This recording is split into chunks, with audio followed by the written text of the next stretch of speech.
The final day of the Eastern Clash continues, and I love when we get to this point in the tournament because from here on out, every match is do or die.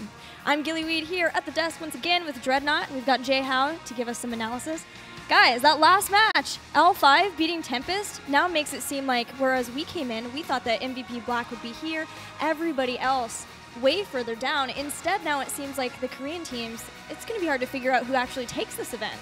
I think the biggest thing is now, like, MVP Black has to send a message to the other Korean teams at this point in time. With how well Tempest just performed and then what we saw out of L5, suddenly it's now what version of MVP Black actually displays here, and then how dominantly do they perform against CE. And to further that point, I mean, you and I talked a little bit about it last night, but it almost feels like MVP Black has to prove something to themselves in the fact that we've now seen them alter their drafts a little bit. We see Rich on heroes that are now kind of like that side soak warrior, the Arthas, the Dahaka, things like that are kind of changing their playstyle a little bit during the middle of the tournament. And so far, it's looked pretty impactful. Well, taking a look ahead to what you guys can look forward to for the final day as we close out the Eastern Clash, we're going to look at the schedule. We started off with the winners finals between Tempest and L5. L5 narrowly defeating Tempest in that full 5-game series.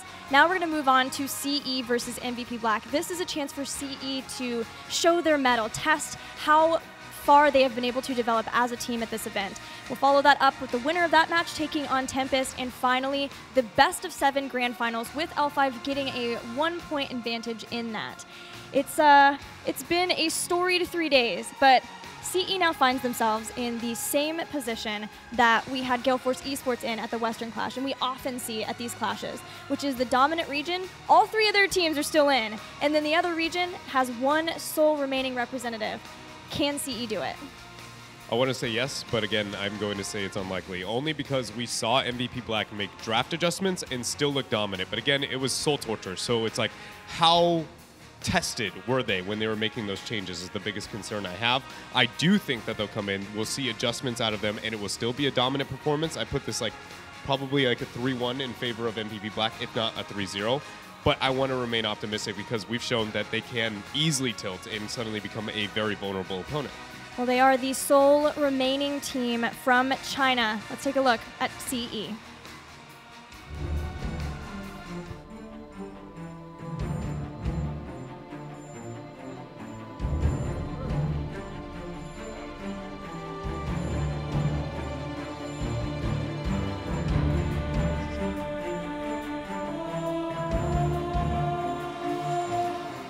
Jay Howe, throughout this event, we have grown to love this team. At least I have. I've loved to see the adaptations they've brought in, being able to come in with a sub player and still be able to show such high-level play, find themselves with that sub player. Who immediately stands out to you on this roster as we go into day 3?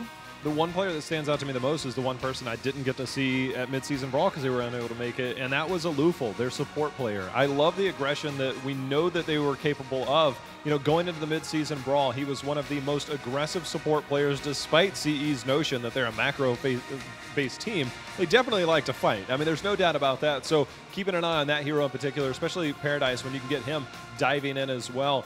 I like what CE brings to the table. I actually give them a little bit better chance probably than Dread does. And it's a long chance. Let's make no mistake about it. MVP is a dominant team. But I think CE's chances, after what I've seen from this weekend, if they can just take a couple team fights, which we've seen them do, it instantly raises your chances. And we know that MVP Black is down to fight. What amazes me about CE is their drafting. While they consider themselves a macro-based team and they want to play through the map, they still draft in a way that if they get behind, it enables them to be able to come back. They were drafting a lot of globals yesterday. They even drafted Sylvanas to make sure that they could take down some free structures whenever they could abuse the positioning of their opponents. And in that way, they could get into a place where they could win a late game team fight. However, again, that was versus a Taiwanese team, and now we're looking at MVP Black. How realistic is it to plan to get those late game team fights? I think that's the question we're looking to see answered, right? Is because that is why I do kind of go as like, I think it's going to be less likely that they're going to be successful based on the fact that their games are so stalling out to the later stages of the game. I would say, like, we often see when North America goes and plays other part of the world, they always go, well, we get punished so much harder, and the entire game shifts completely. Even though they're very competent late game team fighters, they're very good at team fighting. If you never find yourself in a position on the same talent tier, I don't care how good you are, you're not going to be able to win that. And so I think the pressure Black will unfold in levels 1 through 9, and then more importantly into the mid game, is far more than we saw CE face yesterday. Well, their opponents are the only Korean team maybe that people didn't expect to be in this position, and they are MVP Black.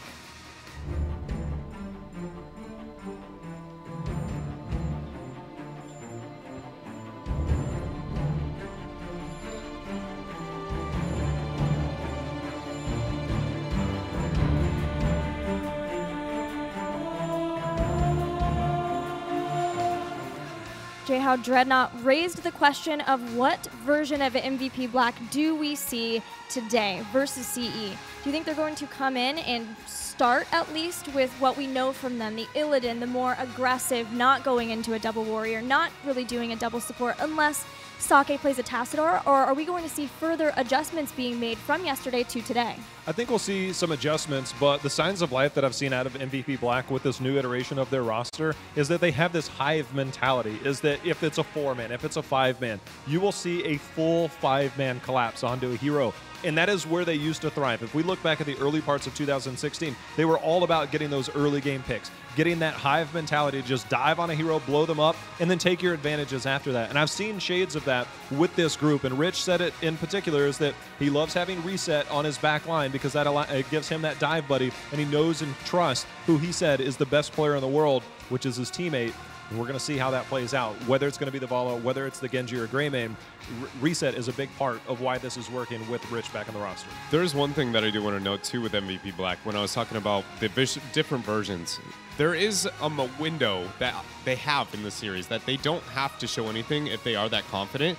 But I just question, is that for the better? Because is it better to make the adjustments that we saw, keep down that unique playstyle, the adjusted playstyle from them, and take out CE in that manner? Or is it better to just go, don't show any of what we want for possibly the next series, play our old school style, we're confident we'll be able to take a team like CE, and then, move on and then maybe reveal things later. I think it's a thin line to kind of walk on if they want to go in that direction. I personally would like to see them take a safer route, which is showing everything, but I can understand if they would hold back here. MVP Black now has to make the miracle run if they want to be able to take this tournament. But it's time to get this series underway. They've got to go through CE first, starting with the Battleground pool to see what both teams have banned, which is Battlefield of Eternity banned by CE, understandable, versus MVP Black. MVP will stick with their Braxis holdout ban, and game number 1 will take place on Sky Temple. We see anything, we see everybody ban BOE against MVP Black. But Dread, MVP Black repeatedly picked Tomb of the Spider Queen and looked shaky, and then they also looked subpar, to say the least, on Battlefield of Eternity. But CE obviously looking to play more of the macro game on Sky Temple. It should be noted that the Korean teams have traditionally been picking Sky Temple rather high within every one of their series. MVP Black is also one of the teams doing that. So the fact that CE is coming out, game number 1, they're willing to go to a map like Sky, I think just shows raw confidence from them. Yeah, they should have confidence on this Battleground in particular because they are so far undefeated in their 3 games on this Battleground, even versus Tempest. The one game they won was on Sky Temple.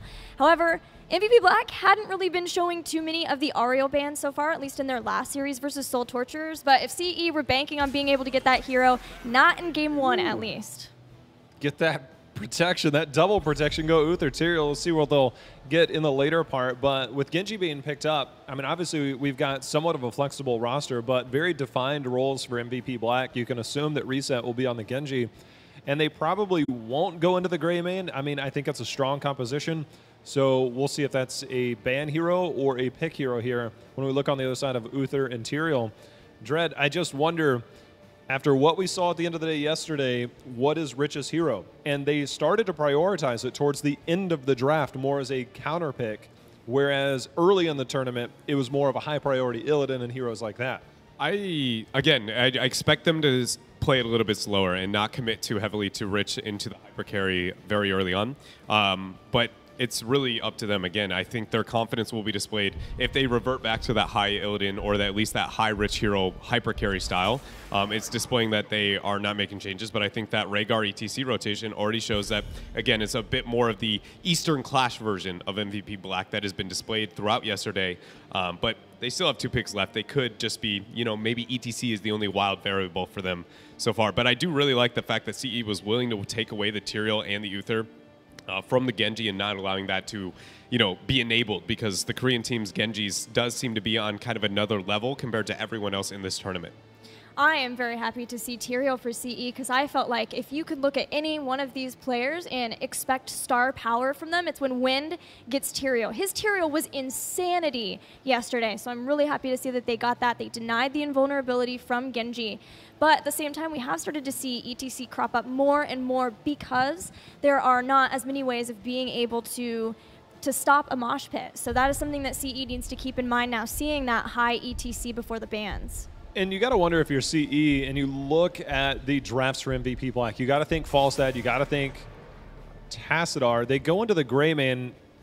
That's not something we see a lot of out of CE, and there's the denial of Li Ming for the interruption of the mosh pit, but the gray main ban there is really surprising to me. Yeah, we know that Shy, as a player, has been sticking to mainly gray main. I think he's actually undefeated on that hero. Gray main as well as Lunara, which hasn't gone quite as well for CE. And then yesterday he busted out his Sylvanas, which was very good.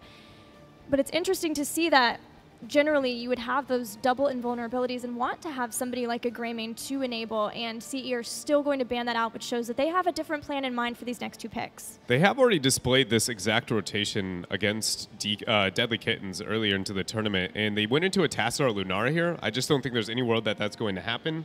Now maybe the Tassadar into the Illidan. You know that they want a hypercarry of some sort. I don't know if they're... I don't know. With the Genji on the other side, maybe the Illidan priority is a little bit too high. They could go into the Lunara and then on the back end go to the Illidan, but the anti-dive ETC is suddenly making them question themselves, because we know that Tyrael typically is a one-shot, one-kill type fighter when it comes to team fighting, and ETC is a really good deterrent to that. So they go with a bit more slow play, committing to a Tychus and the Dahaka. Not quite sure how I feel about the Tychus coming out there. It's a nice interrupt for the mosh pit if that's going to be a threat. Tychus is one of the more effective ones, but it's not a map where you traditionally see him get a lot of value because of the Odin coming in. I don't know. I'm skeptical, but I want to see the rest of the draft first. Jay, you talked to me about Tychus as an interrupt for ETC and how it's not a guarantee. Yeah, okay, so this... before we get to that point, Arthas and Falstad were picked up there for MVP Black. Falstad obviously being the Sake hero that I was alluding to, which I feel should have been banned over the gray main. But yeah, what's one of the key things that we've seen, the discipline of the ETC players, you have the grenade, you have the interrupt, but when that becomes like one of your only interrupts and then you hop into that Odin form, you lose that grenade, you lose that interrupt onto the mosh pit. So it's up to ETC to try and find those opportunities. They might be slim and you might only get 1 or 2 moshes off a game, but you have to be very cognizant of that effect with Tychus. Right now, you can see the value of the Li Ming ban in the secondary ban phase for MVP Black, because now you're like, well, I have no opportunity to get the wave of force to be able to blow it up. The Tychus is typically a great enabler to set things in. Li Ming gets a reset, and so now you're just like, well, with Li Ming gone, can I get another reset? Genji's already off the table, so suddenly you're like, well, how do we deal with the team fighting here? They resort back to their Lunara. Makes a lot of sense with how many melees exist on the other side. Trades pretty well into the Genji because of the long dot and poke over the long run.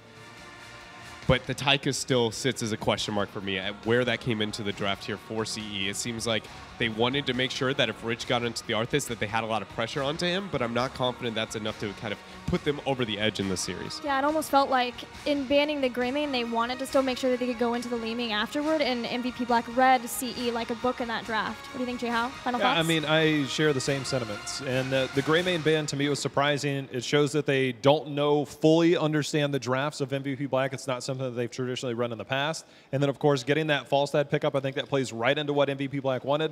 And then, of course, the Arthas pickup of that late rotation for Rich after what we saw yesterday seems like a perfect pick for them. Thank you, Jay-How. We're ready to get into game number 1 between CE and MVP Black. CE in the blue with Paradise, Shy, Suyu, Wind, and Aloof Fool. And in the red, we are going to have MVP Black, who is, looking to set a tone here today as they have to fight their way through the losers bracket. We have Sake, Tist, Reset, Rich, and obviously Kyocha there on his support.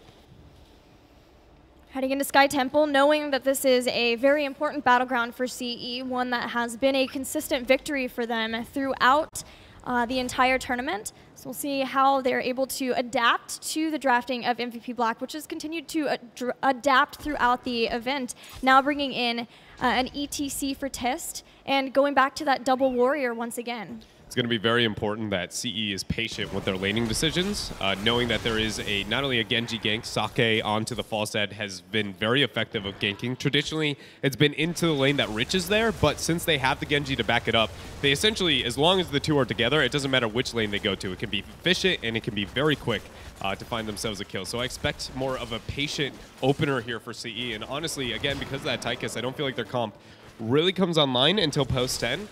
So much so, I don't even necessarily hate the idea of going into laser, going to the Draken laser to get a lot of pressure onto the front line even more so. But we both know on a map like Sky Temple, if you drop that laser and it doesn't get much value, you're suddenly lost the rest of the shrine. Yeah, you can know that at least you will get a lot from it generally in the boss fights. In the shrines, it can function as a nice body block too if you get into trouble.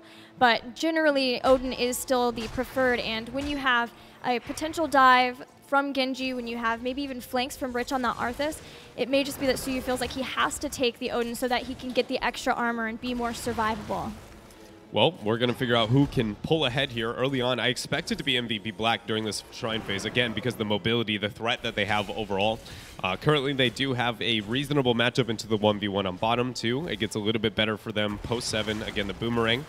A good Howling Blast there for Rich ensures that there is not going to be at least a lot of damage coming into him, and MVP's picking up these shots. Positioning of CE shows that they're far more concerned with making sure that they have the top tempo. Generally, you'll see this when a team, Shy gets caught, quick reset taken out from that for first blood. But generally, you'll see a team want to focus on the top when they are not feeling as comfortable with the early game damage, the early game pressure from the other team. So they're going to keep a hold of that, but Shy in doing so, a little too far out, and MVP Black has the ability to catch people right underneath a gate, underneath a fort, because of their Arthas with Howling Blast in ETC, even reset on that Genji. Yeah, and this is the amount of shots gained by MVP Black is pretty much on display here at the very end. Getting the final burst and even, the last couple before the burst up onto the top half of the map, it gives them a slight experience advantage. This is not a deficit that CE should be looking at as irrecoverable, but again, they do need to tread lightly. Tissed out a bit too far with that power slide. The punishment from Shuyu, but we have reset here coming in on that Genji and quickly, going right on out. Now we see the Mercenary Camp dance in between the first and second temple phases. MVP Black make the faster rotation to their bruisers. I'm going to get those to make sure that they could potentially get a push along from the top, but their main goal is making sure that they can protect that fort, which has become more vulnerable thanks to the shots that CE were able to secure in the top temple phase. CE so far hasn't made a move. They're more worried about trying to get Rich out of the lane than going for their Merc Camps, just not going to their Giants. Ooh, he for a second there kind of postured like he was going to get the save. I thought Rich might receive too much pressure and CE all in, and that was what I was talking about, the flank rotation. Look at how confidently MVP is just cycling here up on top, manipulating the map all over. They have the advantage in all fronts right now, and it's going to be essentially CE, slow things down, try and just lose as little as possible until the 10 mark hits, and then once that does, really rely on your teamfight capabilities, or I guess we'll identify if they have the teamfight capabilities to get away with it. They do have an Uther, they've got a Tyrael. Those heroes alone, I don't care what the other three are. I'm confident in a miracle fight you can win it, but outside of, kind of freak circumstances, I'm going to remain skeptical here. I'm ready to be proven wrong, though. Well, MVP Black are showing that they definitely understand the rotations of the battleground, right? They got their bruisers, and that forced a lot of CE up to the top, so they couldn't siege along with their Giants. So it's understandable why you would be skeptical of them. They are behind MVP Black in this first game. And the biggest thing why I guess I feel that way, I haven't highlighted properly, is again, we talked about some of the strengths that Tyrael displays and how he wants to be able to approach fights. Lunara also kind of likes those long sustaining fights, and Dahaka holds his own in those areas. But the Rhaegar, Falstad, ETC, and Arthas adore kind of kiting around, dealing with it. And so unless Shy's positioning is upfront, bold, but more importantly, efficient with what his damage output is, I don't know if they can win those long sustaining team fights. Unless we find ourselves in a circumstance where it's like a Thornwood Vine sanctification pause, but now let's look at, well, we haven't even talked about the Falstad factor. If things really get that hairy, they can just gust away. Yeah, there's always a reset, and that gust may be even able to force out unfavorable sanctifications from wind. So both teams have to be very conscious of the way of the team fight of both sides. Shuyu in trouble as the power slide goes through, but reset takes a lot of damage, and Shuyu has survived taking down Rich. That stun was absolutely beautiful there for Aloof Fool, and they found the Rich with it. Oh man, the damage coming out from Lunara onto reset. The heals are not there for Kyocha.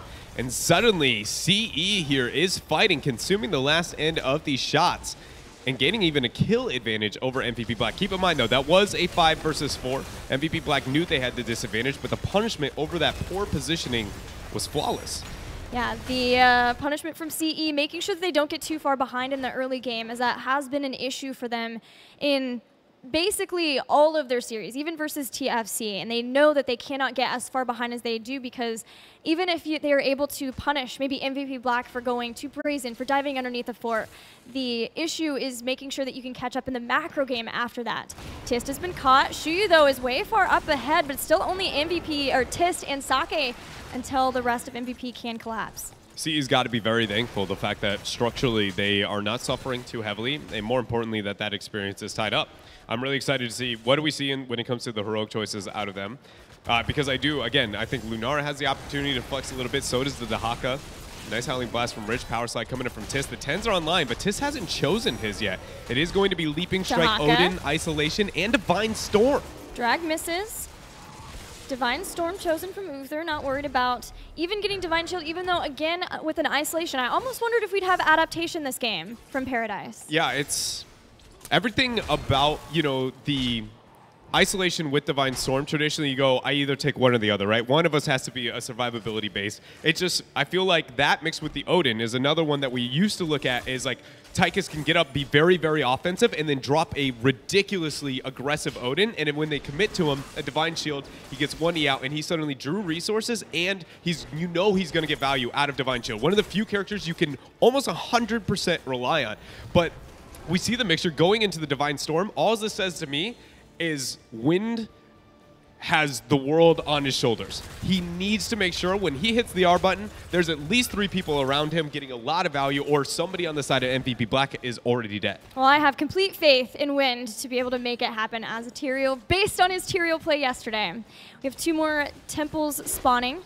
For now, both teams getting a couple of mercenary camps as much as they can. The bottom Giants and holding on to the bottom temple is doing a lot of damage to the bottom fort. Maybe able to first thing to open up, but look who's been caught in a mosh pit. It's Paradise with everyone flying in. He's just delaying the inevitable. Yeah, no adaptation. Miracle surviving in that circumstance there, and a good punishment here for MVP Black.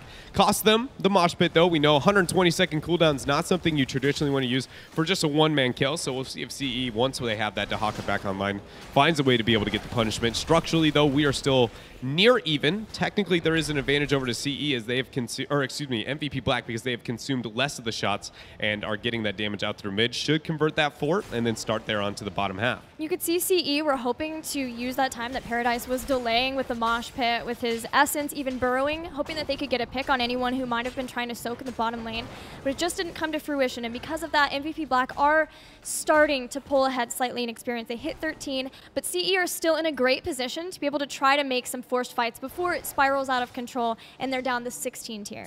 So when looking at the mosh pit threat and, the Tychus pickup, the biggest thing we thought was this is going to stop the mosh pit. That's the goal that they want to have with it. They're always going to be able to have their grenade. But I want to talk about how reasonable is it to pre-cleanse that, because the only other tool is a drag or a isolation. Isolation, if you use that just for the mosh pit, it's okay, but again, you got the Tychus to be able to use a basic part of your kit rather than using your heroic to get the interrupt. And if you actually take a minute to appreciate the animation for Tychus, I know this sounds weird, but when you are at a professional level support, you have to consider how easy it is to see the animation. Tychus has a very, very, you don't even have to second guess. You know the grenade is coming out, and so I'm like, I feel like this is a perfect test to see, the development of Kyocha on that support role, because it's debatably one of the easiest to get. Isolation's really hard to be able to stop. Drag, decent to be able to stop, but Tychus's nade is huge. Ooh, CE want to punish MVP Black for going in for this kill on Shy, and they take out Reset, getting the first kill. Now Isolation goes down on Falstad. No way for him to be able to get away from that. He'll go down as the second. But we already see MVP Black is still ahead when it comes to experience. Rich is not even considering making this transition yet. Boss started for CE, very aggressive, but one they can get away with. Mosh Pit is up, huge boss control tool, but I don't know if they want to commit to this. It looks like MVP is going to give it up. But we need to see CE get something for this. They're still struggling in the structure department. There's 2-4 advantage on the side of MVP Black, and the experience is still into their side. So you got to give a highlight here to CE in the fact that they were victorious in that fight, but they can't let up here. Yeah, that's been the constant struggle for any team going up against a Korean team, is they're able to find and punish some aggression, and they're even going to take out ETC here, which starts staggered deaths. But the problem is making sure that they're also being able to catch up in the macro game. Sanctification goes down, as does the Odin. Yeah, and that's got the ancestral healing there from Kyocha. Divine Storm is going to land onto reset, but it's not even needed. Shy gets dashed on in. The reset does end up concluding. I thought we were just past that 2-second threshold, but in fact, Genji gets on out. We have 3 seconds before we're going to have a double shrine spawn. MVP Black is going to be down a member for 7 more seconds. Then we'll be on even footing after 20 more. Sake backed out. He's going to get rid of that boss. And so we're back to the original point. Even though MVP Black had those staggered deaths, and yes, they will end up losing it, they need to get all these shots if they're going to find themselves ahead. MVP Black is threatening to keep there on bottom. Both sides have a global as a possibility. CE is going to use Dahaka. Instead of putting him down in the bottom, because they lost Lunara, they knew that they couldn't be quite as spread out as they ideally would have liked. But using Paradise here to bring down the fort a little bit faster, hoping that they don't have to use the shots on this fort. And the final shots will go up there as MVP Black are going to get a majority of the shots in the bottom, but it's 16 versus 16. CE could try to collapse down here. It could be a double collapse. They've got 27 seconds before the heroics come online, and they're going to make sure, or they're going to need to make sure they have theirs if they're going to be successful in these fights. But it doesn't look like the invade is going to happen with no major objective up. I don't see a team looking to really heavily force unless MVP Black finds themselves a flank. You can see them kind of sharking around, but both globals off onto top, getting the side soak.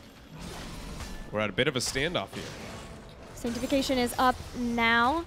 CE can feel more comfortable getting into a fight, potentially. Falstad's going to start on the bruisers, though. MVP Black totally fine just to back off, knowing that they still are slightly ahead in the structural game, especially since so far CE have been the ones who've been able to get a majority of the kills.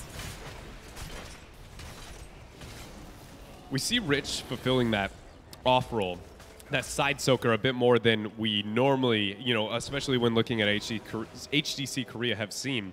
And he has been more prone to getting caught out. There was a moment there in that rotation where CE almost found themselves another Rich. And so I want to be keeping my eye on him throughout all the rest of the series and how effective he can play around that, because we know if you get caught on that side lane, your entire goal is just to get as much experience as possible without sacrificing your life or any other resource for your team. And CE's right now doing a good job of actually keeping up the pressure and suddenly making MVP Black respond to them for the first time in this game. Yeah, they have even gotten an experience lead too, just slightly over MVP Black. Reset's going to start the chase. Holy Ground stops Tist from being able to flank off to the side with Suyu behind the team. Great job by him to slow down Tist so he couldn't collapse. Luckily for CE here, we do not have that shrine up on bottom, so it's not going to be threatening a keep for either team as both front walls are still up. Vision, though, is the name of the game. You talked about when you feel like you have a weaker early game, you concentrate onto the top shrine. Not only is that because technically there's an advantage when it comes to experience throughout mid and how the shots display, but more importantly, it's the vision. You need to make sure that you are not behind and getting flanked by your opponents. It makes the approach to a team fight so much more diverse here. Nice Holy Ground, though, for Wind, if you control this eye. Wind's taking a lot of damage initially from this. He's going to have to wait a little bit to heal up. MVP Black still controlling the tempo and that vision eye. CE do not want to let this one go, but Paradise has been caught in a gank. Where do the members of CE go? Do they try to jump on top of the others? They should. They should see that there are 2 members up ganking Paradise, and so they move on to the temple. When are we going to see this Odin is the question. Shuyu goes in the shrub. Howling Blast only lands on 1. Drag there on to Rich. He's going to use the Army of the Dead. Sanctification is there. 4 members on top of it. And that Ancestral connects here for Kyocha. But he's under so much pressure. The mosh pit was interrupted very quickly there. But Shy is getting hacked to death by Reset. Yeah, Divine Storm comes out, but it's too late to save Shy. And now Tychus goes down too. Reset being able to get those 2 kills, but ends up going down to the Temple Guardians. Oh no, it's a 2 for 2 on the damage dealers. He's going to need the nerf there, Blizzard, please. Aloof Fool is going to be the man to fall, but he's going to go into Ghost form. He got the heals. And so now, MVP Black can back out and restore themselves these shots. Again, it is not going to be threatening any major structures. We find ourselves nearly dead even unless MVP Black can use this one-man advantage, which is not going to be the case because they're being pressured in so very effectively by CE. This game is way closer than I thought it was going to be, Gilly. It is very close, but it also is Sky Temple, the place for CE. It's their battleground, their favorite battleground here. So we'll have to see, first of all, if they can actually get the victory over MVP Black, what that would do potentially to MVP Black's morale, losing a game. Once again, game number 1, they were able to come back versus Soul Torturers, but CE is an even stronger team there. All right, we're getting to the point where boss could be the win condition, the thing that separates this game and turns it around. When it comes to boss control, we've got Holy Ground and Sanctification, 2 of the best. We have Mighty Gust from the Falstad, and Mosh Pit are really amazing. We don't talk about survivability for long duration of fights often, but that's something we got to consider. Army of the Dead for Rich, another great tool. In the long run, I'm going to say I think MVP Black pulls ahead on this unless, again, Wind gets a huge outplay. Tyrael in the end is the best, but he has to be better than his opponent, get the outplay. And so I'm going to be focused onto him when that boss is going to be started. Beautiful isolation, but not connecting the drag means Sake will actually live, even using the epic mount to be able to fly out. There are some mercenary camps in the bottom, but MVP Black has found CE. Wins in trouble, will go down. Sanctification was denied in that short amount of time, so that's not going to be possible, or what wasn't possible for him to survive. That's 53 seconds without one of the main boss control points for MVP Black. So where do they go? Right to the boss. And I was just going to say the worst timing possible, because now MVP Black, they honestly can even stall out this boss. Unless they're concerned about their opponents taking it, which they visioned it out, you just wait because you want split pressure. You want this boss to be impactful at the same time as the shrine. Granted, they capture it a little bit early. It's got a long while to be able to walk down the lane. And so now make the transition upwards, 26 seconds before Tyrael to be relevant onto the map. These 2 shrines alone will threaten almost 2 keeps. It will actually just be, I'm guessing it's about a keep and 25% remaining up on top afterwards. They're even going for a split. Damage. This is one of the only fights MVP Black can lose. Yeah, they don't have false stuff here, but he can fly in if necessary. Rich still has Army of the Dead if he wants to heal back up from that. Shy is really starting to chunk now all of the members of MVP Black with Splintered Spear. The boss brings down the keep. It's still fairly healthy. Wind is back. We're going to see a brawl as the boss moves onto the core. I can't believe this. They're going to try and go for the core. This was their game to lose, and right now they're taking a risky call. Shy is able to make it out with the Leaping Strike, but the Howling Blast and Reset got exactly that. A 3-man mosh pit, and this is now the end. MVP Black using that synergy that we have seen from them throughout all the year, and now they get themselves game 1, but we cannot discredit what we just witnessed there from CE. Everything up until the staggered death onto Wind, they played that game so well. CE played that exceptionally well, considering the fact that they, again, likely did not have the exact draft that they were wanting. MVP Black pushing them into the Tychus pick, which has not been a huge priority for them so far in the drafting. But in the end, MVP Black did still secure the victory on Sky Temple in game number 1, giving them some momentum, and now it's CE who has to try to find a different battleground where they might be able to get a win. What do you think, J-Howe? Yeah, I think just the overall control was kind of there as we expected. There was a moment towards the end of that where you could see Falstad had very little hero damage, but a lot of siege damage in particular. And this is kind of what we expect from MVP Black, trying to look for those picks anywhere on the map. And then it kind of forces out this form of chaos, that the pressure of the enemy team, as you see Rich on the left side, this is actually what started a big 3-for-3 trade, and Rich survived in all this with a clutch ancestral coming in from Kyocha. The Mighty Gust obviously missed, but this is just a chaotic fight for both teams here, with both teams hanging on by a thread. Dread. We also, I feel like in that fight, had a perfect example of seeing why maybe the Divine Storm versus the Divine Shield. If you do not open on your opponent, you are most likely going to fail in the long run. We saw Reset. Honestly, the breaking point in all these fights was when Shy got killed by Reset, which happened more often than not. And I'm not necessarily arguing that if they had Divine Shield, that game would have been won. I think it would have been hard either way.